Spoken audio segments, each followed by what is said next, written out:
नाशिकमधील एका नेत्याने देखील नीलम गोरेंवर गंभीर आरोप केले आहेत। विधानसभेच्या उमेदवारीसाठी नीलम गोरेंनी माझ्याकडून पैसे घेतले पण मला उमेदवारी दिली नाही, असा गंभीर आरोप माजी महापौर विनायक पांडे यांनी केलेला आहे। तर गोरे भ्रष्टाचारांकडून पैसे घ्यायला असा देखील गंभीर आरोप नितीन देशमुख यांनी केलेला आहे।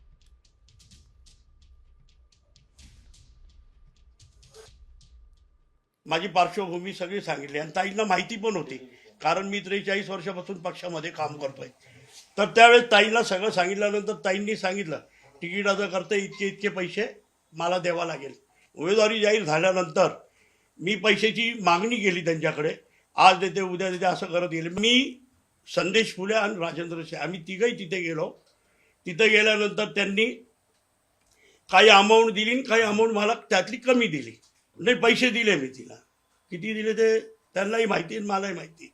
एखाद्या आमदारांनी काही भ्रष्टाचाराचा प्रश्न मांडला, त्या भ्रष्टाचार दळपण्यासाठी नीलमताईंनी स्वतः मला सांगितलं होतं की त्या लोकांना 25 लाखाची बोलणी करा, आपण ते प्रकरण त्यांना सहकार्य करू। म्हणजे विधान परिषदेच्या सभापतीस एखाद्या आमदारांनी प्रश्न मांडल्यानंतर त्याच्यामधून कसा पैसा घ्यायचा आणि कशा पद्धतीनं भ्रष्टाचारी लोकांना सहकार्य करायचं याचं तर जिवंत उदाहरण अकोला महानगरपालिकेचं आहे। हे सर्व प्रकरण तुम्हाला माहिती आहे।